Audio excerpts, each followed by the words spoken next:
मैं परमेश्वर का धन्यवाद देता हूँ। प्रभु ने एक बार फिर हम प्रत्येक को इकट्ठा होने का एक मौका दिया। आइए हम प्रार्थना करके हम आरंभ करते हैं। हमारे स्वर्गीय पिता प्रभु जी, हम आपको धन्यवाद देते हैं पिता। आपके चरणों में जब आए प्रभु, आपके वचन को सीखने जब जा रहे हैं प्रभु, नम्रता के साथ प्रभु हम आपके चरणों में आते हैं। प्रभु दया कर, पवित्र आत्मा आपके वचन को सीखने के लिए प्रभु हम एक एक को सहायता कर। आपकी अगुवाई, आपका नियंत्रण हम चाहते हैं। सब बातों को हम आपके हाथ में सौंपते हैं। सारा आदर महिमा केवल हम आपको देते हैं। प्रार्थना प्रभु यीशु मसीह के नाम से हम मांगते हैं, आमीन। परमेश्वर के प्रेरणा का अर्थ के विषय में हम उपदेश के विस्तार में हमने देखा था कि परमेश्वर के प्रेरणा का अर्थ क्या है ना। उसी के आज दूसरे भाग में जाते वक्त मैंने पहले भी उसमें क्लियर करने का प्रयास किया था कि दूसरा तीमुथियुस 3:16 जब वचन में हम पढ़ते हैं, संपूर्ण पवित्र शास्त्र परमेश्वर की प्रेरणा से रचा गया है। ये पूरी बाइबल के लिए लिखा गया है ना। उत्पत्ति से लेकर प्रकाशित वाक्य पूरा, है ना। कई लोग अभी भी मिसकंसेप्शंस में, डाउट्स में रहते हैं कि नहीं, ये शायद पुराने नियम के लिए पवित्र शास्त्र शब्द के लिखा गया है। तो मैं विनम्रता से उन्हें रिक्वेस्ट करूँगा कि आप इस विषय में थोड़ा और अध्ययन करिए, आप और जानने का कोशिश करिए। पौलुस की पत्रियों के विषय में मैंने पिछले सेशन में भी बताया था और एक बार फिर मैं उसमें बताना चाहूँगा। दूसरा पत्रस 3:16 अगर आप निकाल लेंगे तो वहाँ पे साफ साफ लिखा है, वैसे ही उसने अपनी सब पत्रियों में भी इन बातों की चर्चा की है, जिनमें कुछ बातें ऐसी हैं जिनका समझना कठिन है और अनपढ़ और चंचल लोग उनके अर्थों को भी पवित्र शास्त्र की अन्य बातों की तरह, यहाँ पे इस शब्द पर, इन लाइन पे ध्यान दीजिए, पवित्र शास्त्र की अन्य बातों की तरह। तो पतरस जब यहाँ पर कह रहा है तो पौलुस की सारी पत्रियों को पौलुस इसमें इंक्लूड कर रहा है। ध्यान रखें, उपदेश के इस सीरीज में मेरे पास इस समय अभी इतना समय नहीं है कि मैं कैनन के बारे में, और भी बहुत सारे विषय हैं बाइबल से रिलेटेड, मैं उसे डाल सकूं। लेकिन अभी मेरा प्रयास सिर्फ वही है कि जो हमें 22 उपदेश जो हम अब हमारे सॉन्ग बुक के पीछे हम जो हमारे विश्वास के आधार के बारे में पढ़ रहे हैं, मेरा अभी प्रयास वो है कि उन बातों को पहले मैं कंप्लीट कर लूं और फिर परमेश्वर जैसे मौका देता है इन्हीं प्लेलिस्ट में मैं इन सारे बातों को भी मैं ऐड करता जाऊंगा कि ये कैनन, पुरानी नियम का कैनन, नए नियम का कैनन, और कैसे ये आयतें कब बटी गई, आयतों का डिवीज़न कैसे हुआ, है ना। और क्यों बाइबल में बाकी किताबें नहीं जोड़ी गई, क्या शर्तें थी, किस आधार पर अ, इन्हीं 66 किताबों को लिया गया, बाकियों को क्यों नहीं, और क्या सबूत है कि जो लिखी गई हैं ये सच में इन्हीं के द्वारा लिखी गई हैं। बहुत सारे इंटरनल एक्सटर्नल एविडेंसेस, बहुत सारी चीज़ें हैं सीखने को। लेकिन अभी हमारे पास उतना समय नहीं है कि हम उन सारी बातों में अगर हम जाने लगे तो हम उपदेश की बाकी बातों को सीख नहीं पाएंगे। तो इसलिए मेरा प्रयास है इन कम शब्दों में उपदेश की मुख्य बातों को मैं, जिन बातों पर जोर दिया गया उन बातों को मैं क्लियर करने का प्रयास करूं। तो यहाँ पर जब हम देखते हैं तो साफ साफ पतरस पौलुस की सारी पत्रियों को इंक्लूड करता है। पूरा उत्पत्ति से लेकर प्रकाशित वाक्य, पूरा सबको संपूर्ण पवित्र शास्त्र की कैटेगरी में डाला गया है। तो ऐसा कुछ भी नहीं है जो पवित्र शास्त्र में इंक्लूड नहीं है ना। ऐतिहासिक रूप से भी पहली सदी की कलीसिया में भी, है ना, ऐसा कुछ नहीं है कि जो बाद में आया। लेकिन हाँ, बाइबल को जिस तरीके से आज हम पढ़ते हैं उसके अरेंजमेंट में अय्यूब की घटना उत्पत्ति के समय में घट रही है, लेकिन उसे बाद में रखा गया है। तो इसलिए जब आप पढ़ते हैं तो उसको अगर हम क्रोनोलॉजिकल पैटर्न में अगर हम अध्ययन करेंगे तो आप कई चीज़ें सीख पाएंगे। तो अगर किसी को भी इसे समझने में दिक्कत आती है, मैं रिक्वेस्ट करूंगा कि आप क्रोनोलॉजिकल बाइबल रीडिंग प्लान लीजिए और उसके हिसाब से बाइबल अध्ययन करिए, तब आपको समझ में आ जाएगा ये सारी पुस्तकें किस समय में और समय टाइमलाइन को रखते हुए आप अध्ययन करेंगे तो आपको और बेहतर तरीके से समझ में आएगा ये किस समय में लिखा गया। और जब लिखा जा रहा है ये संपूर्ण पवित्र शास्त्र ये पूरा कंप्लीट कर रहा है। तो आप अगर जो भी इसके विषय में और भी जानना चाहते हैं, आप बहुत सारी पुस्तकें उपलब्ध हैं, आप उसके विषय में और अध्ययन कर सकते हैं। लेकिन यहाँ पर जब हम उपदेश के विषय में जिस भाग को हमने पिछली बार सीखा था, परमेश्वर की प्रेरणा का अर्थ, उसी के आगे मैं जाने का प्रयास करूँगा और मेरा कोशिश रहेगा कि इस भाग में मैं इस विषय को समाप्त करूँ। तो यहाँ पर आता है प्रेरणा के मोड, किस तरीके से प्रेरणा मिला, है ना? कई विचारधाराएं उभर कर आई। तो सबसे पहला जब हमें स्पष्ट हो जाता है कि प्रेरणा वचन में स्पष्ट है ना? वचन खुद गवाही देता है, लिखने वाले खुद गवाही देते हैं कि हमने अपनी मर्जी से नहीं लिखा, हम झूठ नहीं बोल रहे, है ना? जो कुछ मिला हमें प्रभु की तरफ से मिला और हमने आप तक पहुंचा दिया। तो परमेश्वर ने लोगों का इस्तेमाल किया, 40 से अधिक मानवीय लोग हैं, है ना? मनुष्य हैं जो लिख रहे हैं 40 से अधिक। तो लेकिन परमेश्वर इसमें इन्वॉल्व्ड है, परमेश्वर इसमें काम कर रहा है। तो लेकिन वचन जब पढ़ते हैं प्रेरणा को, तो कलीसिया में आज के समय में वो बात स्पष्ट ना होने के कारण 5 अलग-अलग विचारधाराएं उभर कर सामने आती हैं। 5 अलग-अलग विचारधाराएं, जिसको मैं यहाँ पर आपके सामने रखना चाहूँगा। आप देख सकते हैं, सबसे पहला जो विचारधारा है, वो है स्वाभाविक अंतर्ज्ञान। आप पढ़ सकते हैं, इसमें है प्रेरणा विशेष लोगों के द्वारा केवल आत्मिक बातों की समझ होना है। जैसे कुछ लोगों को गणित अथवा विज्ञान में माहिर होते हैं कुछ लोग, वैसे ही बाइबल के लेखक धार्मिक बातों में माहिर थे। इसमें हम परमेश्वर का कोई विशेष हाथ नहीं देखते हैं। जैसे एक व्यक्ति को कविता या गाने लिखने की प्रेरणा होती है, उसी प्रकार बाइबल लिखी गई है। तो आप देखते हैं ये पहला विचारधारा है जो कि गलत है। लेकिन आज मसीह जगत में ऐसी विचारधाराएं भी चलती हैं जो कहती हैं कि प्रेरणा बोलने का मतलब है कुछ खास लोग, है ना, जिनमें कुछ टैलेंट है, विशेष गुण है, उन्हें उनके पास कुछ आत्मिक बात की समझ होने के कारण, है ना, जैसे कि कुछ लोगों को गणित में, मैथ में कुछ माहिर होते हैं, कोई साइंस में माहिर होता है, एक्सपर्ट होता है। ऐसे कुछ लोग हैं जो धार्मिक बातों में बहुत माहिर है। उन्होंने इसमें अपनी बात लिखी है और इसमें परमेश्वर का कोई इन्वॉल्वमेंट नहीं है, परमेश्वर इसमें कुछ नहीं कर रहा। जैसे एक कविता को लिखने वाले को प्रेरणा होती है कविता लिखने का, गाने लिखने वाले को गाने की प्रेरणा होती है, ऐसे ही जिन्होंने भी बाइबल के अंश लिखे हैं उन्हें प्रेरणा हुई और उन्होंने लिख दिया।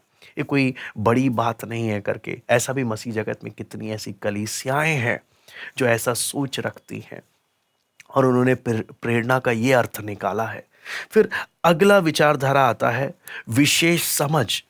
मैं पढ़ना चाहूंगा, प्रेरणा जैसे हर एक विश्वासी को धार्मिक बातों की खास समझ है, उसी प्रकार पवित्र आत्मा द्वारा बाइबल के लेखकों को और बुद्धिमान बनाया गया, परंतु उन्हें कोई विशेष अगुवाई या दिव्य प्रकाशन नहीं दिया गया। यहां पर जब हम देखते हैं तो यहां पे भी क्या लिखा है कि जैसे हर विश्वासी को वचन का समझ है ना, तो जिन्होंने बाइबल लिखा परमेश्वर ने खास बुद्धिमान बना दिया था। बस उन्होंने कोई खास परमेश्वर की अगुवाई में या परमेश्वर ने कोई स्वर्ग से उन्हें कोई प्रकाशन नहीं दिया, उन्होंने अपनी समझ के हिसाब से लिख दिया। तो ये विचारधारा भी गलत है। लेकिन ये विचारधारा भी वर्तमान समय में कितनी कलीसियाओं में ये प्रेरणा का अर्थ निकाला जाता है ना। तीसरा विचारधारा आता है गतिशील अगुवाई। मैं पढ़ना चाहूंगा, प्रेरणा का अर्थ है कि पवित्र आत्मा ने बाइबल के लेखकों को विशेष अगुवाई की कि इस बात को सुनिश्चित करने के लिए कि जो संदेश परमेश्वर की तरफ से है, जो धार्मिक विश्वास और भक्ति में जीवन से संबंध रखता है सही तरह से लिखी जाए। यहाँ पर जोर इस बात पर दिया जा रहा है कि परमेश्वर ने मानवीय लेखकों को अपने विचार या संदेश बताया और उन्हें स्वतंत्रता दी कि वे उसे अपने तरीके से लोगों को बताएं। केवल धार्मिक विश्वास और आचरण के विषय में अगुवाई की गई। अन्य सभी विषय जो अधिक महत्वपूर्ण नहीं है, मानवीय लेखकों की समझ, अनुभव और निर्णय पर छोड़ दिया गया। यहां पर भी देखें तो यहां पर लिखा है धार्मिक विश्वास और आचरण के विषय में अगुवाई किया गया है, बाकी सब मानवीय लेखकों की समझ पे छोड़ दिया गया है। ये विचारधारा भी गलत है, लेकिन इस विचारधारा को भी कितनी कलीसियाएं आज के समय में, कितनी संस्थाएं आज के समय में इस विचारधारा को अपनाती हैं। फिर आता है मौखिक पूर्ण सत्र, है ना, पूर्ण रूप से मौखिक, है ना। इसमें हम जब देखते हैं प्रेरणा लेखकों की मानवीय अभिव्यक्ति और पवित्र आत्मा द्वारा विशेष निगरानी और अगुवाई में लिखवाया गया जाना है।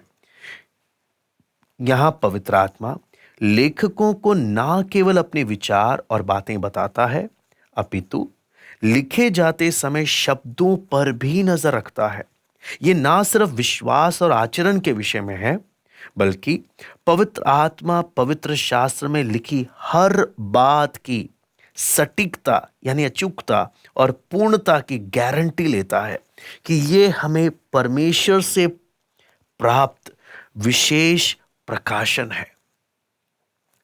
इस विचारधारा पर हम विश्वास करते हैं, यानी प्रेरणा लेखकों की मानवीय अभिव्यक्ति, है ना, मनुष्य का एक्सप्रेशन है ना, और इसमें मनुष्य का अपना एक्सप्रेशन भी है और पवित्र आत्मा का खास निगरानी है। पवित्र आत्मा देख रहा है कि कुछ गलत ना लिखा जाए, इस बात पे खास ध्यान दे रहा है, और पवित्र आत्मा अगुवाई कर रहा है क्या लिखना है।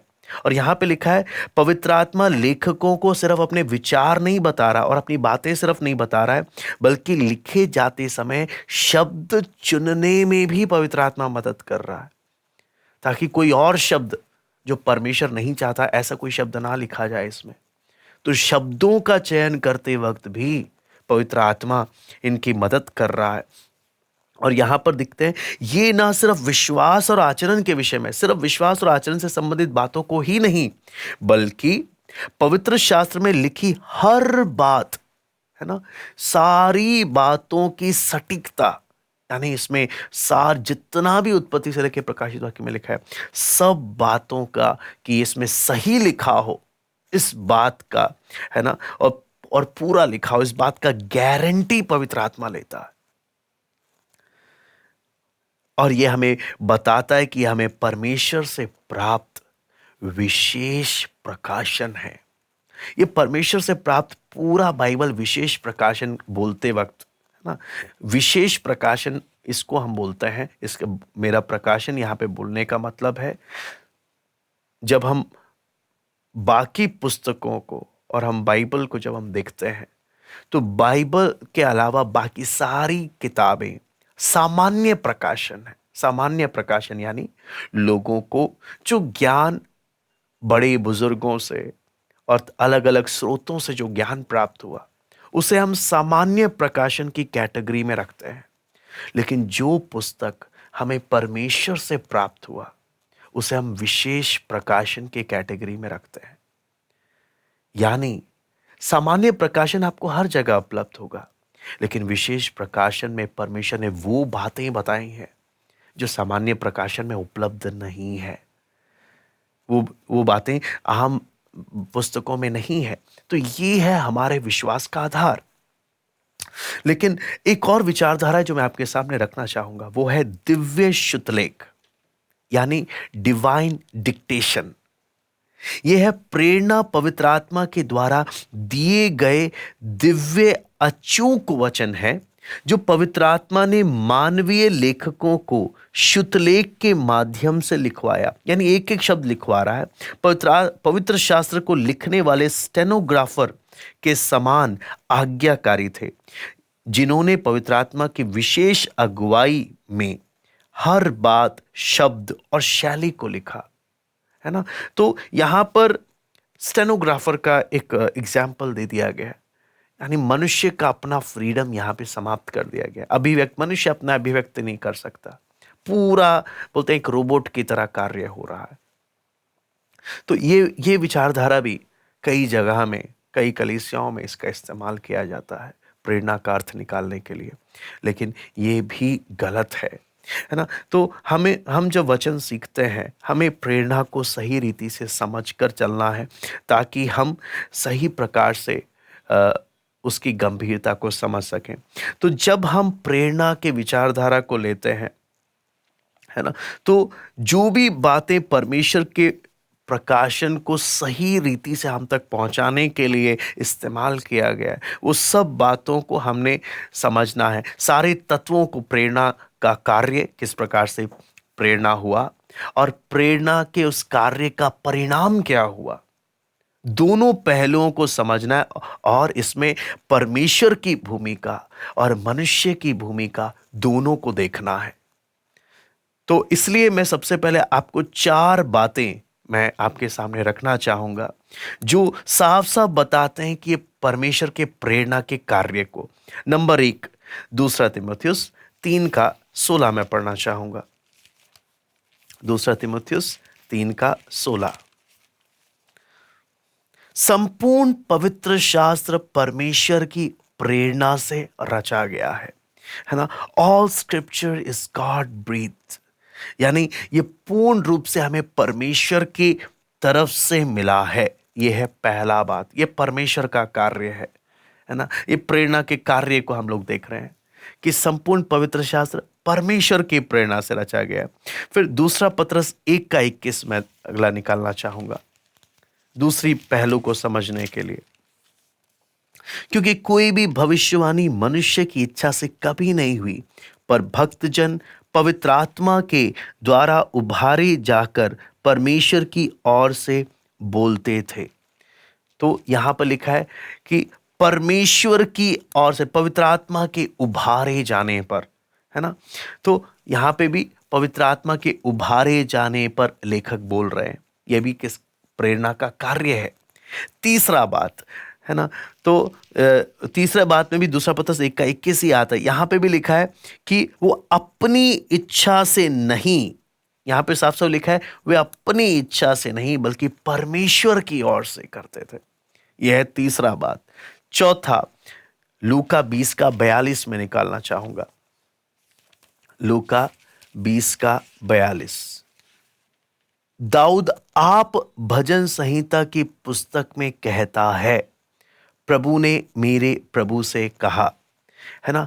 तो यहां पे लिखा है दाऊद आप भजन संहिता की पुस्तक में कहता है। यहां पे आप देखें, कई जगह में हम देखते हैं परमेश्वर इसके मुख से बोल रहा है, लेकिन यहां पे हम मानवीय अभिव्यक्ति को भी देखते हैं कि जहां दाऊद खुद बोल रहा है ना। तो वो पहलू भी हमें इसमें नजर आता है। यूहन्ना 12:39 भी निकाल लेते हैं हम लोग। यूहन्ना 12:39, मानवीय पहलू भी इसमें है। यहां पे लिखा है इस कारण वे विश्वास ना कर सके, क्योंकि यशाया ने यह भी कहा है। यहां पे कौन बात कर रहा है? यशाया। तो मानवीय बात भी हमें नजर आता है, मनुष्य की भूमिका भी नजर आती है ना। फिर उसके साथ आगे जब हम पढ़ते हैं, प्रेरितों काम 3:22 हम पढ़ते हैं। प्रेरितों काम 3:22, यहां पे लिखा है जैसा कि मूसा ने कहा। यहां पे भी मूसा बात कर रहा है। तो इसलिए बार बार हम यहां पर देखते हैं कि मानवीय एलिमेंट, मानवीय तथ्य भी यहां पर है कि जहां पे मनुष्य स्वयं अपनी ओर से बोल रहे हैं। तो ये 4 पहलू को हम ध्यान देते हैं। पहला, परमेश्वर की प्रेरणा से है, ये परमेश्वर की तरफ से मिला है। फिर पवित्र आत्मा की ओर से उभारे जाने पर कर रहे हैं। तीसरा, लेखक खुद अपनी मर्जी से नहीं बोल रहे बल्कि परमेश्वर की तरफ से बोल रहे हैं। चौथा, कितने ऐसी जगह हैं जहां लेखक खुद अपनी ओर से भी बोल रहे हैं। तो ये चारों तथ्यों को सामने रखते हुए हमने अध्ययन करना है। इसलिए हम प्रेरणा में ये सब बातें इन्वॉल्व करते हैं, शामिल करते हैं। फिर हम आगे देखते हैं, वचन हमें ये भी दिखाता है कि इस प्रेरणा का परिणाम क्या निकला। उसके लिए मैं 5 बातें आपके सामने रखना चाहूंगा। सबसे पहला कुरिन्ती 14:37 निकाल लीजिएगा। पहला कुरिन्ती 14:37। यदि कोई मनुष्य अपने आप को भविष्यद्वक्ता या आत्मिक जन समझे तो ये जान ले कि जो बातें मैं तुम्हें लिखता हूं वे प्रभु की आज्ञाएं हैं। है ना? तो परिणाम क्या है? ये परमेश्वर की ओर से, दूसरा तिमोथी 3:16 में हम पढ़ते हैं परमेश्वर की प्रेरणा से है, और ये प्रभु की आज्ञाएं, ये परमेश्वर की ओर से है, परमेश्वर का वचन है, संपूर्ण पवित्र शास्त्र। ये बातें, ये इस बात का प्रमाण देते हैं। नंबर 1। नंबर 2, दूसरा तिमोथी 3:16-17 जब हम देखते हैं तो परमेश्वर के कार्य, परमेश्वर की प्रेरणा का परिणाम क्या निकलता है। दूसरा तिमुथियुस 3:16-17। यहां पर संपूर्ण पवित्र शास्त्र परमेश्वर की प्रेरणा से रचा गया है। फिर उपदेश और समझाने और सुधारने और धार्मिकता की शिक्षा के लिए लाभदायक है, ताकि परमेश्वर का जन सिद्ध बने और हर एक भले काम के लिए तत्पर हो जाए। तो यहां पर लिखा है कि मेरे विश्वास और आचरण से संबंधित हर बात के लिए, मुझे सिद्ध करने के लिए लाभदायक है। विश्वास और आचरण, है ना? तो उसका लाभ हम देखते हैं। तीसरा बात है यूहन्ना 10:35। यूहन्ना 10:35, उसका प्रेरणा का परिणाम। यदि उसने उन्हें ईश्वर कहा जिनके पास परमेश्वर का वचन पहुंचा, और पवित्र शास्त्र की बात असत्य नहीं हो सकती। तो अगला बात क्या आता है? परिणाम क्या है? पवित्र शास्त्र की बात असत्य नहीं हो सकती। इसे पूरा हम विश्वास कर सकते हैं। यह है इसका परिणाम, है ना? चौथा बात, दूसरा पत्रस 1:12-19 जब हम पढ़ते हैं तो यहां पर आप देखते हैं 12 से 19 जब आप पढ़ेंगे तो आप इसकी सटीकता, कितना आप बारीकी से इसको जांच कर देखें, आपको ये बात स्पष्ट हो जाएगा। पांचवा बात, ये मानवीय लेखक तक सीमित नहीं है। ये है इसका सबसे मुख्य बात है, मानवीय लेखक तक, क्योंकि इसका काम कौन कर रहा है? परमेश्वर कर रहा है। तो ये 5 बातों को ध्यान में रखते हुए हम प्रेरणा को, उसके अर्थ को, सही अर्थ को समझने का प्रयास करते हैं। तो आपने देखा कि कितने गलत उपदेश कलीसिया में, मसीह जगत में चल रहे हैं, जिसके कारण कितने लोग सही बात से भटके हुए हैं। फिर इसको डिटेल में हम जाने का अभी हमारे पास समय नहीं है, लेकिन जितना बात हमने इसमें देखा, गलत उपदेश क्या क्या है और हमारा विश्वास क्या है। और जब भी हम प्रेरणा बोलते हैं तो दोनों पहलू, प्रेरणा का कार्य और प्रेरणा के कार्य के परिणाम, दोनों को संतुलन में रखकर हम प्रेरणा का अर्थ को हम समझने का प्रयास करते हैं। फिर वचन में जब हम पढ़ते हैं तो प्रेरणा में और भी जो इस बात को हम समझते वक्त कि पवित्र आत्मा इस बात को सुनिश्चित करता है। ध्यान रखना, उत्पत्ति से लेके प्रकाशित वाक्य, हमने पहले भी इसका अध्ययन किया था, उत्पत्ति से प्रकाशित वाक्य पवित्र आत्मा की प्रेरणा से लिखा गया। तो पवित्र आत्मा की प्रेरणा में परमेश्वर इस बात का ध्यान, पवित्र आत्मा रख रहा है कि कुछ भी गलत ना लिखा जाए। मतलब लिखने, उस घटना की हकीकत को बिल्कुल एज इट इज लिखा जाए। उदाहरण के लिए हवा, मैं आपको उस घटना को दोबारा से बताता हूँ, जब एक और एग्जाम्पल लेके मैं बताता हूँ। जब शैतान हवा के पास आता है, परमेश्वर ने क्या आज्ञा दिया, तो हवा अपने से जोड़ देती है कि परमेश्वर ने बोला इसको छूना भी नहीं। है ना? तो उस घटना, परमेश्वर ने वो चीज नहीं बोला, लेकिन वो घटना हवा जो बोल रही है उस बात की एक्यूरेसी की, ऐसा ही बोला था, उस बात को सुनिश्चित पवित्र आत्मा कर रहा है। तो कितनी बातें यहाँ पे लोग आपस में बात कर रहे हैं, आवश्यक नहीं कि वो सच हो। इसलिए हमेशा देखते हैं कौन बात कर रहा है, किससे बात कर रहा है ना? क्या पवित्र आत्मा के अगुवाई में बोल रहा है या अपनी समझ से बोल रहा है ना? तो वो सारी बातों को हम देखते हुए वचन पढ़ते हैं। तो वचन पढ़ने का एक अच्छा एक तरीका है जिसको हमें पालन करना चाहिए कि वचन ऐसे ही हम कोई भी अध्याय आयत खोल के पढ़ने से हम कभी उसको समझ नहीं पाएंगे। प्रॉपर इसका क्रम के हिसाब से हम वचन को अध्ययन करेंगे तो तब हम इसकी गहराई को हम समझ पाएंगे। तो यहाँ पर जब हम देखते हैं तो वचन इस बात का ध्यान देता है कि परमेश्वर की प्रेरणा में पवित्र आत्मा की कुछ भी घटना झूठी ना हो। कितनी बार आपको मालूम है वचन में लिखा गया कि पुन्तियुस पिलातुस ने यीशु का न्याय किया, तो काफी समय तक पिलातुस के अस्तित्व पर इतिहास का सवाल उठाते रहे कि पिलातुस तो था ही नहीं, पिलातुस तो था ही नहीं, ये सब वचन में झूठ लिखा है, झूठ लिखा है। लेकिन काफी सदियों के बाद आर्कियोलॉजिस्ट जब उन्हें जब उसका सबूत मिला, यहूदिया में अवशेष मिले, तो उन्हें मालूम चला हम जो इतने समय से कह रहे थे गलत थे, बल्कि सच में बाइबल में लिखी हुई बातें वास्तव में सच है। ऐसे ही वचन में जो हित्ती लोगों के बारे में बोला गया, तो पहले हर कोई आर्कियोलॉजिस्ट बोलते थे भाई हित्ती जैसा कोई साम्राज्य था ही नहीं, कोई था ही नहीं, ये सब झूठ है, झूठ है, झूठ है करके बोलते थे। लेकिन काफी समय के बाद जाकर उन्हें हित्तियों के बारे में मालूम चला। तो कहने का मतलब है वचन में पवित्र आत्मा ने जो भी बातें लिखी वो सच में ऐसा ही करके उस बात का गारंटी पवित्र आत्मा लेता। उसका एक्यूरेसी पर पवित्र आत्मा ने विशेष निगरानी में रखा है। तो ये है हमारे विश्वास का आधार। लेकिन आप जानते हैं पहली सदी से लेके 8वीं सदी तक, आरंभ से 8वीं सदी तक पूरी कलीसिया का विश्वास का आधार यही था। लेकिन बाद में चलकर 8वीं सदी के बाद कलीसिया में जैसे जैसे बंटवारे बढ़ते गए, उपदेश भी बदलता गया और फिर एक इवेंजेलिकल ग्रुप तक यह सीमित रह गया ये उपदेश, और 18वीं सदी तक उनके पास ये रहा। उसके बाद फिर बंटवारे जब हुए फिर सब चला गया।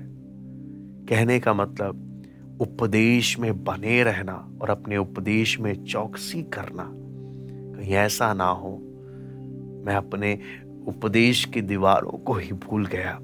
हम यूट्यूब में बहुत कुछ सुनते हैं, बहुत अच्छी बातें कई बार सुनने को मिलती हैं, लेकिन अगर हमें अपनी बाउंड्री नहीं मालूम, अपने उपदेश विश्वास के आधार नहीं मालूम, हमें मालूम भी नहीं चलेगा हम कब गलत शिक्षा की ओर चले गए। इसलिए बेहद जरूरी है कि हर एक परमेश्वर का जन उपदेश को अच्छे से जाने, समझे और सीखे, ताकि कुछ भी सुने, कुछ भी पढ़े, तो अगर उपदेश क्लियर है तो आप कभी भी किसी के भरमाने पे नहीं आएंगे। आइए हम प्रार्थना करते हैं। हमारे स्वर्गीय पिता प्रभु जी, हम आपको धन्यवाद करते हैं पिता, कुछ समय प्रभु आपके चरणों में समय बिताने का आपने मौका दिया। प्रभु जब आपके वचन को हम सीखते हैं पिता, आपसे विनती प्रार्थना करते हैं प्रभु, उपदेश की बातों को प्रभु सीखने और समझने के लिए हमें एक को सहायता कर। प्रभु आपकी दया हम मांगते हैं, आपका कृपा हम मांगते हैं प्रभु, हम एक से आप बात करें पिता, आपकी दया हर एक को प्रभु जी इन अंतिम समय में उपदेश में मजबूत होने के लिए कृपा दे, समझने के लिए कृपा दे। सब बात को आपके हाथ में सौंपते हैं, सारा आदर महिमा केवल हम आपको देते हैं। प्रार्थना प्रभु यीशु मसीह के नाम से